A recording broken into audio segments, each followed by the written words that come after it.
Welcome to Breaking Doctrine, presented to you by the Combined Arms Doctrine Directorate at the Combined Arms Center at Fort Leavenworth, Kansas. The views expressed here are those of the individual and do not represent the views of the Combined Arms Center, U.S. Army, or U.S. government.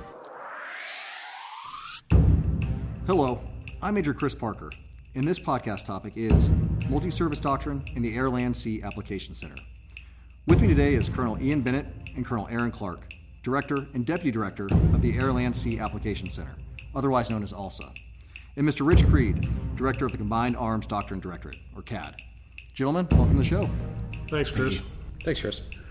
So today we're discussing some of the organizations and processes behind the development of multi-service doctrine. Since the Army rarely, if ever, operates by itself, we rely on joint and multi-service doctrine as the common language used to guide most operations. So, Mr. Creed, if you could, would you start us off with an explanation of multi-service doctrine and how it differs from joint and service-specific doctrine? Yeah, sure, Chris. So I'll kind of just go in order here. So joint doctrine, and this comes from the Chairman of the Joint Chiefs of Staff instruction, right?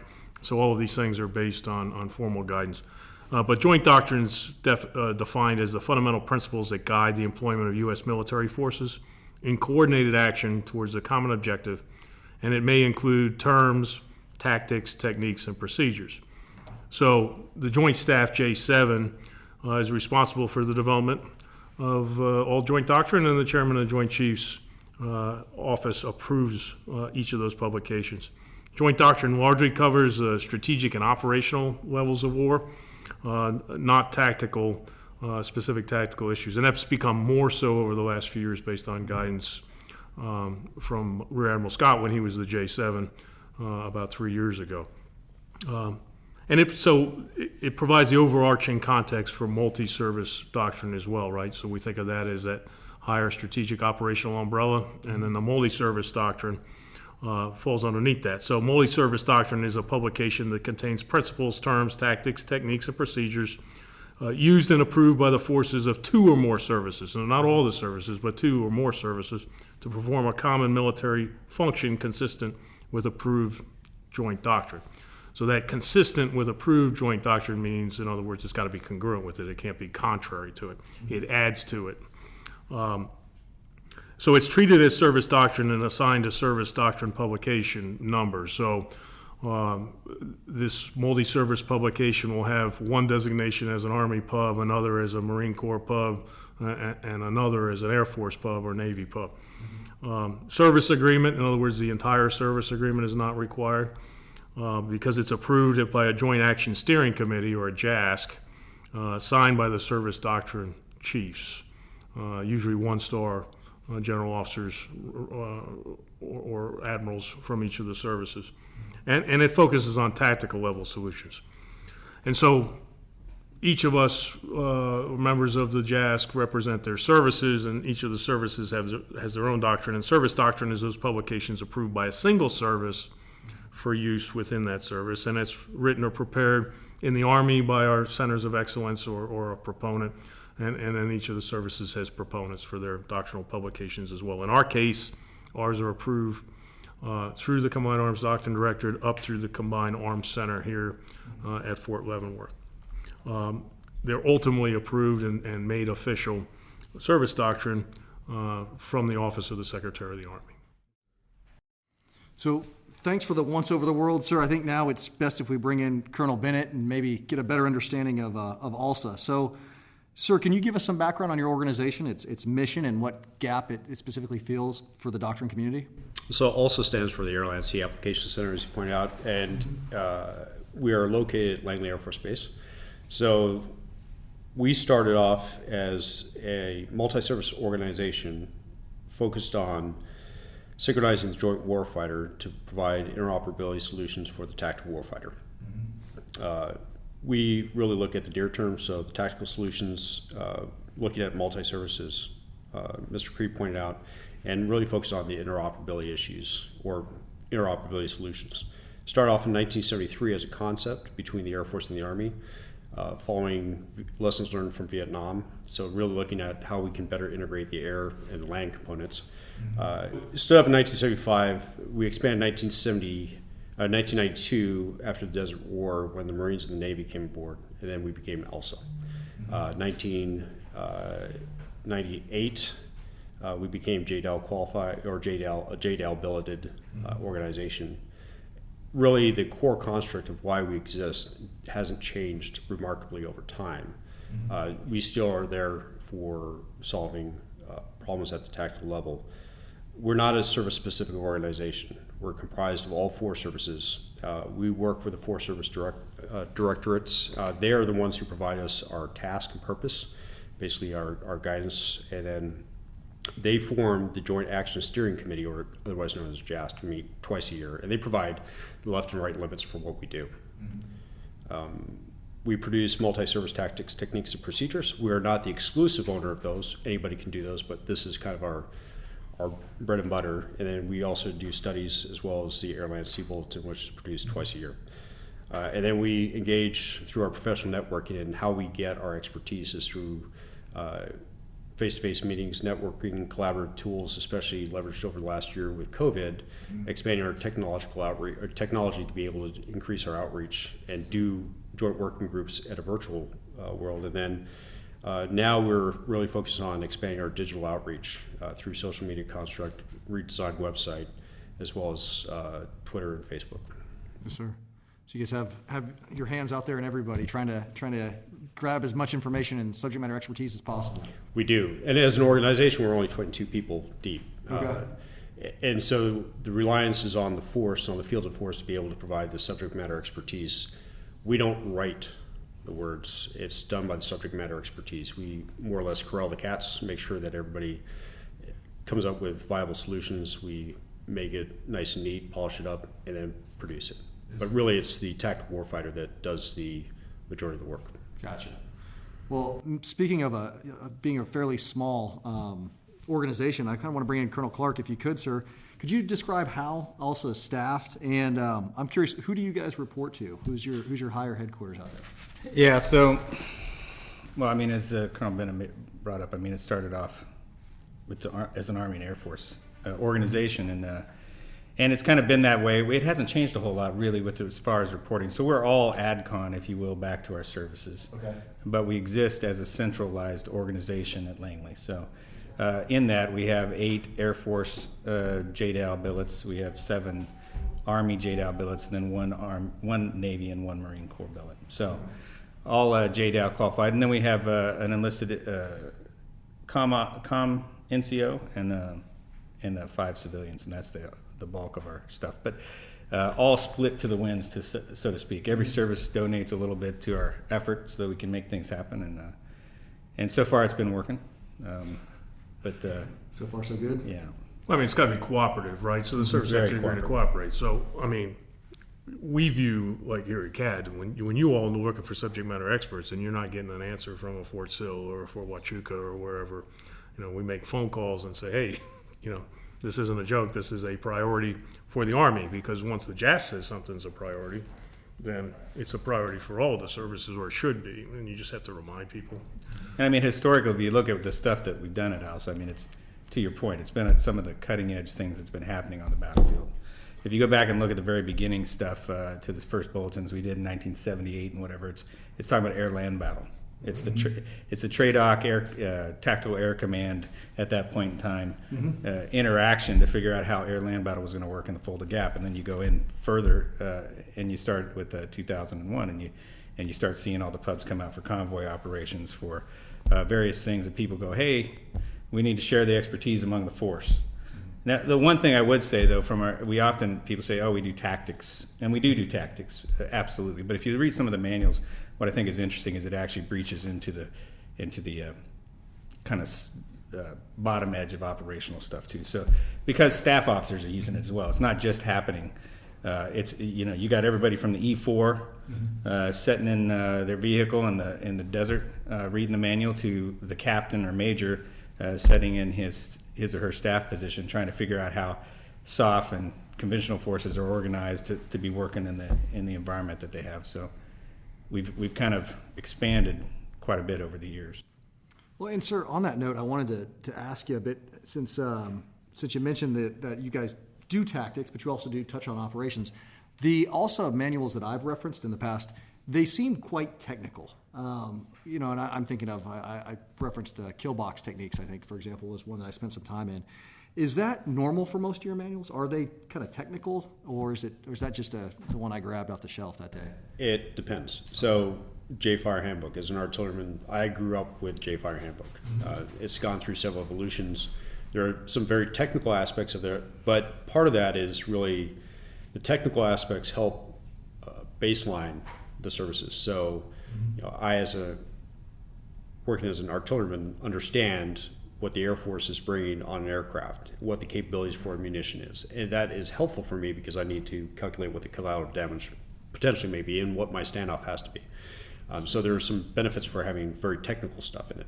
Others, like the tactical convoy operation, is a little bit more detailed, but this is based off the experiences for people from people and written for people who actually run convoys. But it's not as technical because I don't care what kind of vehicle you have. I just care that you're able to function. Whether good ideas from the services saying, hey, here's some best practices for running convoys in a ground. Less technical, but more focused on the tactical level. And when we start talking about airspace control, that's a lot more in the. Still can be technical. But I mean, we also have manuals. We're about to publish a new advising manual, for example. If you go through that, it's there's nothing very technical in it. If you look through the CIF SOF manual, Conventional Force SOF interaction, it's command relationships mostly, and kind of taking the joint pubs, the parenting joint pubs and service pubs, and making sure everybody just understands what they're dealing with at the tactical and operational level. Yes, sir. But you have process stuff too, which is, I think, another huge, big value from those publications, in that not all the services have all the same processes. So if there's a process for bringing a different service's capability to bear, having a one-stop publication that E4 can use when he's talking on the radio in that Humvee or at an OP somewhere, I think that's hugely important, from a process standpoint. Yeah, so How do I do this? Who do I talk to? And like the advising one would have been great in 2008 when I was an advisor on the MIT team. Had I had that, or had we had access to that, would have maybe solved a few problems, or at least given us some ideas of what to expect. The J-Fire Handbook, as I talked about earlier, that's been around long before I showed up to the force. But your processes, it really depends on the subject, and it depends on the audience, and depends on who's going to be the executor for it. But it does provide a baseline, so all services can kind of get an idea for what they are going to execute, or more importantly, give them exposure for what another service is about, or what another service is able to do, and so it gives them a point of departure. I would encourage people to go and either go to our website or look in one of the bulletins that are out there, and all the pubs are listed in the back. But it's kind of surprising how often we hear from people that I had no idea there was a manual out there, that there's a book out there about this. I'd been doing this for 4 or 5 years and nobody had ever showed me this. Well, yeah, we put a lot of work in this. In fact, most of our pubs, you're getting the leading experts in the services that are jumping forward to help write those. It's not like, as Colonel Bennett said, it's not us out there writing them. It's us getting the experts together. You get the dive manual together. You got the Navy Dive Center. You got the Army Dive School, the Air Force Dive School. They're all getting together and talking to operational units to figure out how to make that manual right. So it's the best and brightest that we have in those areas, those functional areas, coming up with that information. And then when you have the best and brightest, you also get the ALB articles that we reference. So recently, last few months, what we've been asking our action officers to go do is go back and reference all the way back to 1975, pull out the bulletins and figure out, hey, what may be relevant still today. So some things have changed, some things have not changed, and one of the awesome parts about the articles that we write is we have captains, majors, lieutenant colonels writing these.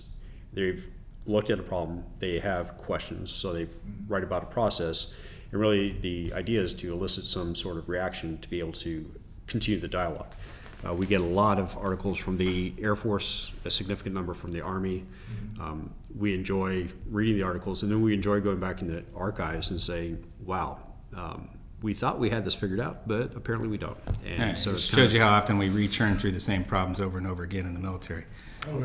Just in my career, but even if you go back to the 45-year career of the ALSA organization or lifespan, it's just the same problem we're churning through again and again and again to some extent with new variables perhaps, but still doing it. To the publication, so the ALB that we've traditionally called it, we're changing that name here in the next couple of months to Battle Space Journal, and we've come out. It's to as we went back and looked at the historical stuff. The ALB was literally a bulletin when it first came out. It was there, written on a typewriter, and saying, "Hey, just so you know, the Army's going to talk about this next week at this fort, and the Air Force is going to do this at this base." And so we're actually going. That'll be in the journal. It'll be in the back, so you still have that information. That's helpful. But we're trying to be more representative of the authors that we get, which is a much more academic level representation of tactical level problems. Ideally tactical level problems. Sometimes we'll go bigger than that if we think the topic fits in the realm of what we need to discuss, but we'll be coming out with our first volume of that soon. And we put out articles every month now online, both ones from the archives and ones from current, so people can see the two.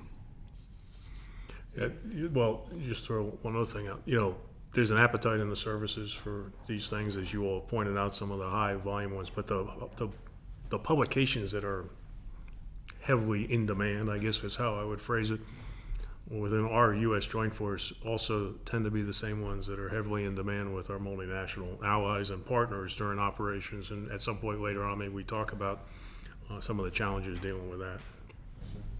We actually, I don't have a whole lot of information on it personally because we have a foreign disclosure guy that's taking care of that, but a number of foreign entities have asked, allies of ours have asked for copies of our publications, and we cycle those through and get what we can out to them so that they can use them as well for the same reason. I mean, how many operations have we been joined on? Almost combined on almost every one that I can think of. So yeah, and our allies and partners contribute. So the FDO process works very well. It allows us to get the information relatively quickly out to the customer, and then as requests come in, we're able to adjudicate, and then we're able to get that publication out. And then as the audience grows, then we're able to react to that. But so again, the FDO process is not just ALSA. That's reaching out to the services to make sure the services have buy-in to what we're about to produce on an international scale to our allies and partners, and we have had great success. And it's really a benefit to our ability to get inputs from the field and saying, okay, this is what's required, and then we were able to turn very quickly and say, okay, this is kind of a priority. Can we publish and can we send this out? Well, in that academic vein, you mentioned earlier the ALSA studies, and I wanted to start there. Can you give us some background, sir, on the ALSA studies? What those are, how they work? Well, I think the study would. Okay. In all seriousness, the study is a great way for us to look at a problem and identify where there may be an issue. So an individual, say for instance, has a question about X, Y, Z, and they think it's important enough that they think there may be grounds for publication, an MTTP. They will contact us, or they'll go through their services who will get hold of us. The JASC will say, yes, this is worthy of a study. And so it really is a research paper to try to define and clarify what the problem is that we're trying to solve, and then a potential solution. That solution may include a new MTTP or may not, but once we conclude with a research portion, then we return it to the JASC. The JASC will take a vote on it, and if they concur, then we write an MTTP. If they don't concur, then we do not write the MTTP. Gotcha. Now, are these studies, sir, are they published anywhere? I mean, I know we talked about going back to the archives for things. Are these collected and published at all? No, these are kept for our purposes to inform the JASC members as to whether there's viable means for a process or a product. And this is more of an internal mechanism. An internal mechanism, exactly. I mean, it's the first step. If you want to get something published, if you think there's an idea to be had, it's the first step you're going to have to go through. Start with the study. And what those are today, I don't know, but I'm sure out there in the forest there's some people that are working together and thinking, man, it'd be great if we wrote this all down someplace. Well, bring that up to us. We'll put somebody on it. We'll get somebody out there to study it and come back with the recommendation for the JAS to go move ahead or to not move ahead or to use some other avenue to take care of it. As Colonel Bennett said, we don't publish every MTTP in the military, right? So we get people every now and then call us and say, hey, you guys are MTTP Center.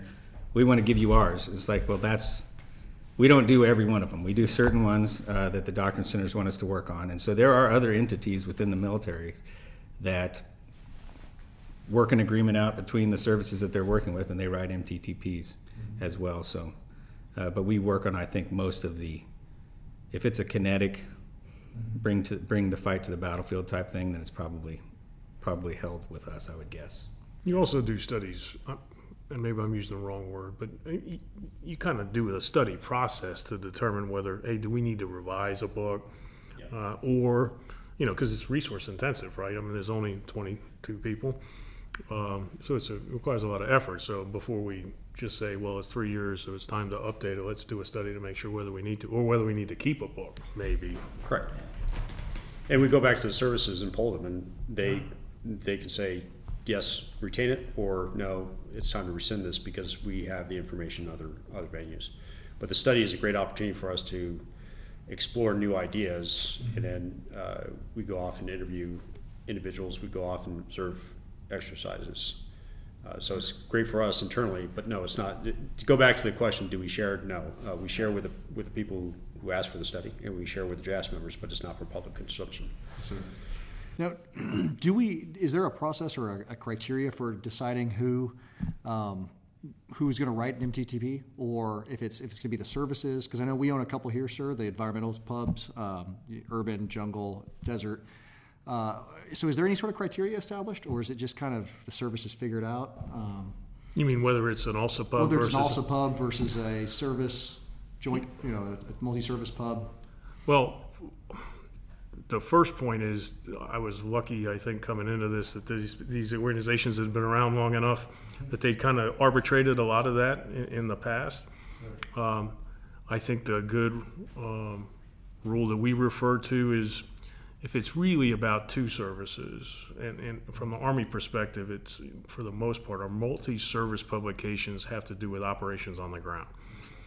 All right, so they will, of course, always be part of joint operations, but the tactics, techniques, and procedures that we're talking about, or that the tactics and techniques and procedures that are unique to a specific environment would be an environment pertaining to operations on the ground.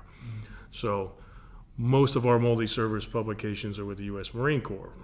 There's the two land forces, right? And so we talk, like you said, jungle operations, desert operations. We're doing a new one on Arctic and extreme cold weather. We already had one on cold weather and mountain.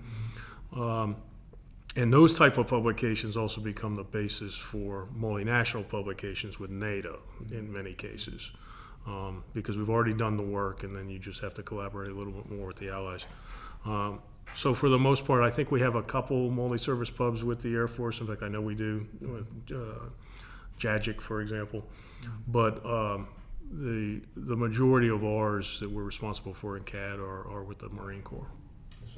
Well, and that makes sense. I mean, the majority of the MTTPs we do, I mean, not a huge majority, but more of them are, the Air Force relies on them more than the Army does. But if you look at the perspective, I mean, if we're doing something with the air, we're dealing with the Marine Corps, the Navy, and the Air Force. Right. And so if it's combat aircraft, and so it's not just a two-service agreement. Otherwise, it probably would be done differently, like you say. Yeah. So to get back to the process, I guess, of how we create these MTTPs, you start with a study, and let's say the study identifies, yes, this is a legitimate problem, and we are the organization to solve it. What comes next? I've been pinged before on emails about working groups. Sir, can you give us some background on the working group process and how that comes together, what that looks like? Sure. So once we finish the study, or we determine that it's time to upgrade a MTTP, modernize it, or just retain it, we will go back to the services and poll them. The entire process is about 15 months. It's segmented out into specific categories to make sure that once the this is the right thing to do. We need to upgrade it. All right, let's do the research. Okay, then we put it out for review, make sure the services are copacetic with upgrading it, and then we'll do a series of joint working groups. The average number is about 3, and that's an opportunity. Traditionally, we've had subject matter experts come to Langley, sit down and go through the book, make sure that we are able to revise the process. COVID has afforded us the ability to leverage technology, so we don't have to have people come to Langley. We're able to engage subject matter experts externally, which is great. It allows us a lot of freedom and frees up people from having to travel and spend a week or 2 weeks down in Langley.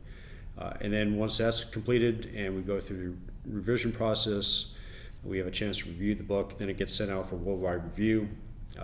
We get the final edits, then we send it out for the approval package to the JASC members, and then once that's completed, then the book comes back to us, prepared, final preparations for publication. Gotcha. So, sir, how big is the MTTP library currently, and what are some of the more, I know we mentioned a couple already, but some of the better known publications that you guys own? I don't think there's a better publication than J-Fire, personally. No, so we have 32 books in our library. Since our inception, we've written over around 300 books.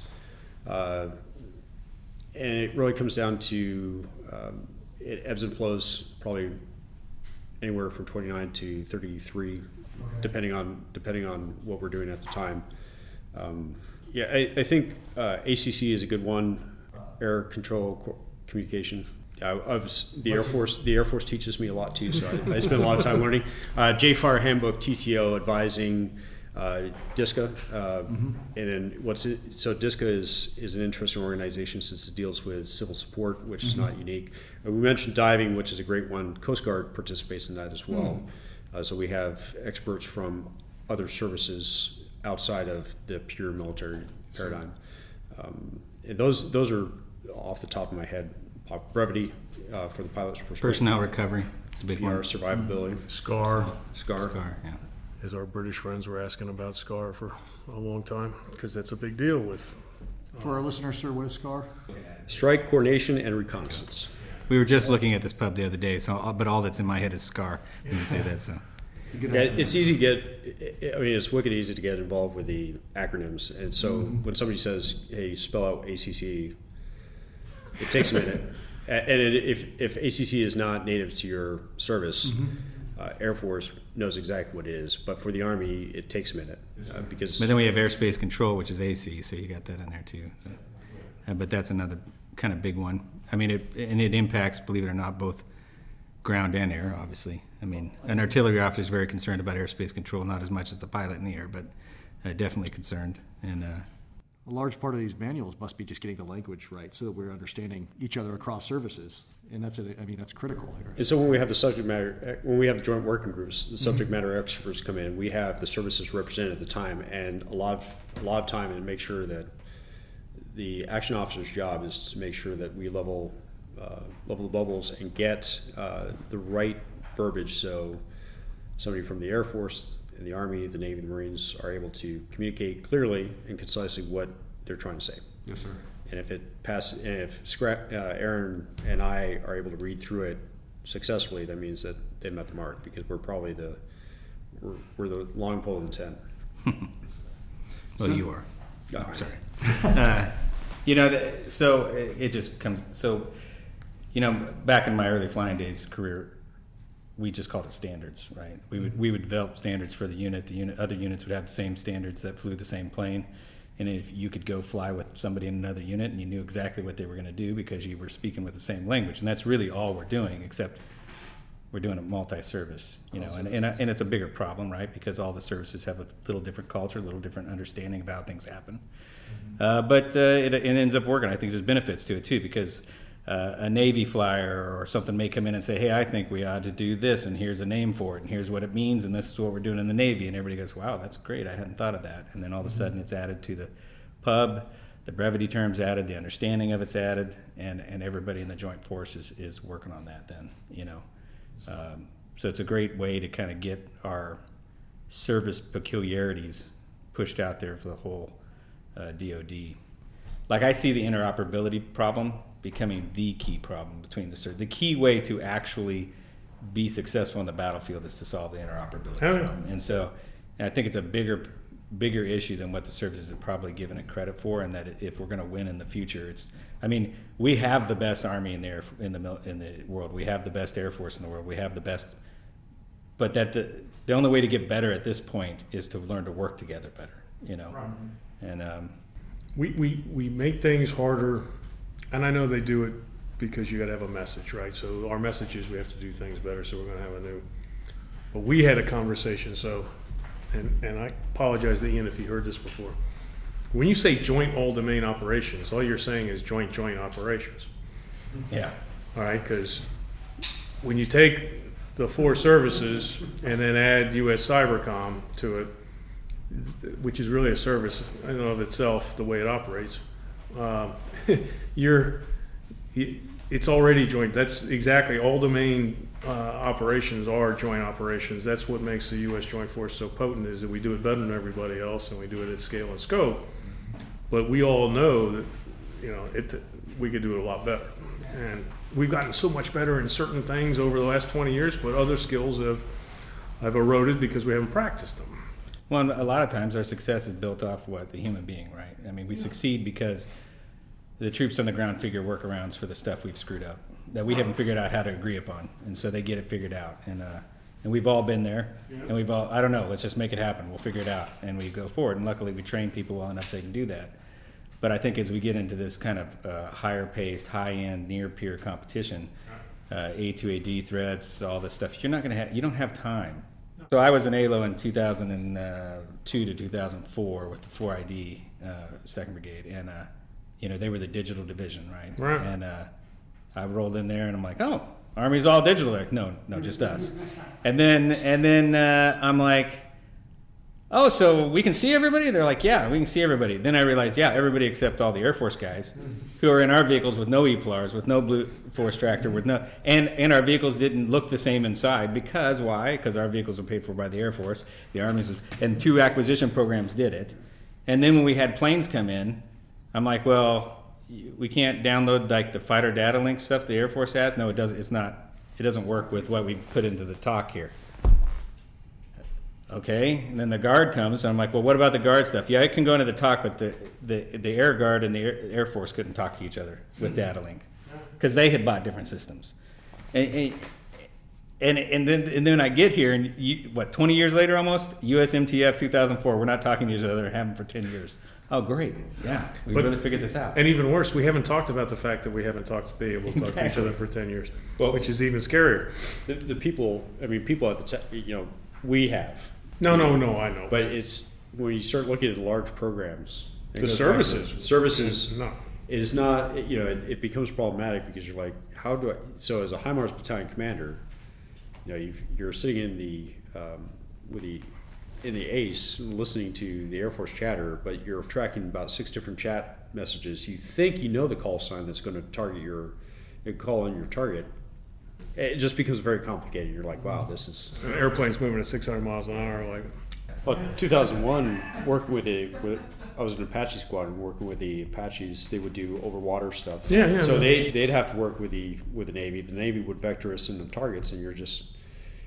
It was a lot of lead time to get to the point where you could actually go ship to aircraft and execute. So when we were talking earlier, you're talking about like almost real-time updates. 2003, when we were getting ready to go to Iraq, 3ID was already in Baghdad as we're getting ready to fly home. We're getting real-time reports from the field, emails from company commanders, battalion commanders saying, hey, since you guys are coming in after us, here's some items to pack. And oh, by the way, the AK-47, great weapon. Make sure the grease guns that you have in the M1s, get rid of them. Take the AK-40, all these great, bug repellent. Make sure you bring up extra insect repellent. Get some, all of these, but it was all real time. So it was like a MTTP, real time updates, and we're packing stuff in our tap boxes and trying to say, okay, what else can we pack in? It's an interesting problem set. So we talked about some of the more popular pubs. how about some of the pubs that you're currently working on right now, sir? Are there any hot books out there that you guys are revising or updating that our listeners might be interested in? Scar. The advising pub is getting worked on right now, like I said. So, I mean, I just looked at it the other day. It'll go out for worldwide review here, I think, in a couple weeks to various doctrine centers and commands to look at. And then I would assume we're looking at publishing in probably the next 6 to 8 months. Yep. TCO just got published. We have AMD. And what is that, sir? For our listeners, TCO? Convoy operations. Yeah, tactical convoy operations. I was going to give him a chance. Yeah, I had it in the back of my brain housing group, but I was about to say it, and then as soon as you said, what is it? Air Missile Defense, AMD. Diving is ongoing currently. They just finished up their last working group. AMD just finished up their second working group. They've got another one coming up, I believe. I'm sorry to interrupt you, but I mean to the website, and I keep pushing back to the website, to the bulletin. I mean, there's information in there how to get on these teams if you happen to be an expert in the area or think you are an expert in the area, whatever. But if you want to be involved in these working groups, there's information when these working groups are happening. There's information about how to get hold of people and get involved with these efforts if you want to. So. Well, we found that the people that are most passionate about a topic are the people whose livelihood is directly affected about getting it right. And so they're the best co-authors on anything, because one, they're subject matter experts, but it's more important than that to be able to express ideas in writing that you can be understood across 4 services. Requires a certain level of passion, I think, to get a good product. Mm-hmm. To the point, like, hey, how can we find out about this? And the website, we spent a considerable amount of time, hard work from the team to be able to put together. We revamped the website, and within the website, it lays out all the MTTPs that we have in our library. I did the count, 32, so that is accurate. But we also have the links to our publication. We have links to the next joint working groups that are going to occur. So it's a great resource that if you have the capability to access them, you can download the various MTTPs. And we're looking to, use that as, we've said this a few times. So when I first got here, what do? We write MTTPs. Well, I would argue that we do more than that. We do interoperability, so between the services. And so part of that website is now an ongoing effort, is to kind of make it more useful for interoperability. That's why the Battlespace Journal is there. That's why we have information in there. There'll be more and more information in there about things that are happening perhaps at the Army Doctrine Center that maybe somebody in the Marine Corps or in the Air Force actually wants to tie in on, because it's all digital and they can listen to it nowadays and do this sort of thing. So our objective here is to kind of be that group that starts making the services less seams between the services, and we start seeing what each other are doing and understanding it. Yeah, Aaron and I had a conversation a few minutes ago before coming on the podcast, and like his point about the purpose of our existence is not MTTP, but really it comes down to why we exist, what problems are we trying to solve, and that's the interoperability. MTTPs are mechanisms to get to that point, but the discussion with Aaron and I is really very good in terms of trying to say, okay, we get it, you're here to write a book or you're here to do MTTPs, but what we're really trying to do is enable people to talk and understand each other and then work together in combat. Well, interoperability is an inside-out thing. If you're going to get it right, it's got to be inside out. So it's got to be within your own service first. We all have challenges within our services about being interoperable, whether it's different aircraft types, or with us in the Army, it's different radio sets and all those kinds of things. You don't think of that as a challenge, but it is. And from where we sit, we've got some responsibilities in CAD in terms of driving interoperability amongst both NATO and the Five Eyes countries, the English-speaking armies, to make sure that we have these human and procedural, as well as technical interoperability piece, so that when you open that up, if you're not interoperable within your own service, you're going to have a hard time being interoperable with the other services. And then if you're not interoperable amongst the U.S. Joint Force, then being interoperable with your allies and partners, some who are part of coalitions. We have standards that we've all agreed to follow. And then it gets even more complicated when you get to the bilateral relationships with folks that aren't part of coalitions. So, I mean, I think these MTTPs that also puts out have got to be the basis for, off the top of my head, 3 or 4 NATO publications, almost word for word, as an example. And within ALSA itself, we talk about interoperability, but it's a great opportunity for the action officers to be able to be exposed to different aspects. So a Marine, a Navy officer, Air Force, Army, when they go on trips, they go to bases. We try to mix the teams up so everybody gets a little bit of different exposure to how the services work. It gives them an appreciation for how the other side lives. And then we have some great debates internally about how we go about doing things, or if we have questions. We ask the same questions that those outside the organization are asking, but we have an opportunity to talk internally. So that's one of the benefits for, when we talk about looking internally, we do the same thing. That's actually, and I thought about mentioning earlier, kind of a key line of effort for how we get the word out is our AOs go around to a lot of things, and they're out at exercises, they're out at dealing with lessons learned that are happening for various exercises or futures games or whatever is happening out there. And when we send them, they don't just, we're going to go talk to the CAD and they're done, they go back to their hotel room. They end up bringing us a schedule that's like, well, we're going to talk to them, then there's an Air Force agency over here we're going to go to. Then, so whoever we send out, they've went to 4 or 5 different agencies. They've seen people all throughout, from the tactical level to operational level, doing various things. They're out there trying to get information, and then they're making networking connections. And so we've actually been very successful in many times where one service has a problem they're trying to fix, and we're like, well, just talk to this guy. He's over in this other service. He's probably got the answer you're looking for. And we put the 2 people together, and that solves their problem. So we spend a lot of effort trying to do that. It's that human piece. Yeah, and when we finish up with the trips, we do a trip report. We send out to our counterparts in the services. So the services get the feedback from, hey, our observations, who we contacted, who we talked to, and again, that goes back to informing. Yes, sir. And to speak of your team, sir, these are all joint billets. So I mean, for our listeners may not be aware, because you guys are a smaller organization, this is a kind of an opportunity as well to not only learn the services, but to become joint qualified. Am I correct there?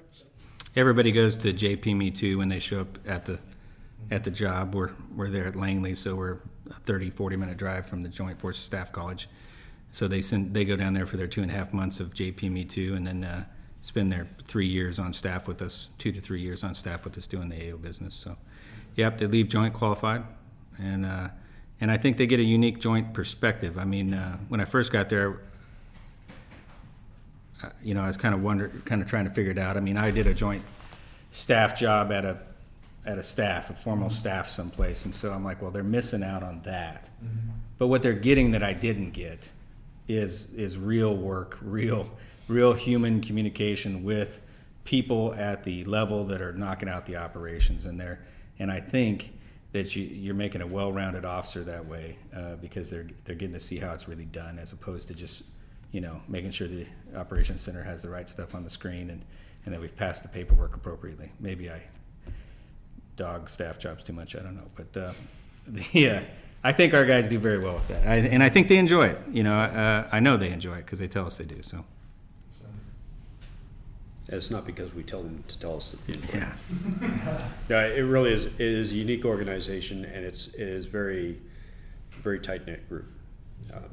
So the experiences that people walk away from, and to be honest, I have, until maybe 5 years ago, I did not know what ALSA was until I was looking for a job after battalion command, and this was one of the options. And fortunately, I wasn't able to take it at the time, but the opportunity presented it at this stage of my career, so it was a great opportunity to reattack and join a great organization. And come away learning a lot about doctrine. So yes, another benefit. Yes, sir. Well, gentlemen, on that note, is there anything I missed? No, I mean, I guess I was just thinking I'd thank you guys for doing a program like this. In all honesty, and I know that I say this because I know it's common among many senior officers in the military, this assignment was my first time dealing with doctrine in my entire time in the Air Force, and I've been dealing with A3 stuff and G3 stuff, whatever, all that kind of things most of my career. I have not been busy with doctrine, and to come here, to Ian's point, I didn't know what ALSA was till I got the assignment. So, and then you get here, and the only way we're going to get it out and make sure people understand and know that the publications that we actually publish and they're useful, is to talk about it and to get the information out. So, appreciate your guys' efforts. Chris, you and Mr. Creed have done a great job in producing a podcast that's well received. One of the other benefits, and I'll say benefit, is that we get the opportunity to sit in various different meetings with our service counterparts. So one of the ones that we sit in with is with the Air Force. And when the podcast first broke, we made that an opportunity for us to pitch to the Air Force counterparts. That generated some conversation, some interest too. So I think what you're doing here is important because you're helping share wealth of knowledge, much like what we do at the tactical level. But I think your listenership will greatly benefit from podcasts that you produce. I listen to them frequently, and I get a kick out of the subject matter. And some of them are really, really very well done. Thanks, sir. We couldn't do it without having guests come on and give us insight into what's going on in the doctrine world, because it's a lot bigger than you realize. Just the Army side, even looking, you've got your centers and schools that produce their doctrine, and then all the way up here at CAD doing operational doctrine. So, and then it's a lot to learn. So I think we try to beat the drum about it. Yeah, you learn something. The longer you do this stuff, the more you realize you don't know. And so that in itself is humbling, but it's also kind of exciting, and it kind of could fire a passion if that intellectual side of our profession is something that you find compelling to contribute to. You can make an enduring difference. And I would just offer to both of you gentlemen that we kept this very broad. We just talked about also as an organization. We talked about a few things, but in the future, if there's a particular publication or a family subset of publications that you think is important enough to do a standalone podcast, we'd love to have you back. Well, likewise, if you identify something that you'd like to pursue, let us know. Okay, sounds good. And it'd be great to bring one of the action officers to be able to talk about that their would be roles and responsibilities. Yeah. Awesome. Well, thanks for joining me today, gentlemen. Thanks for having us. Chris. I'd also like to thank our listeners and note that the views and opinions expressed in this podcast do not necessarily reflect the official position of the United States Army, the United States Army Training and Doctrine Command, the Combined Arms Center, or the Air, Land, Sea Application Center. I'm Major Chris Parker, and this is Breaking Doctrine.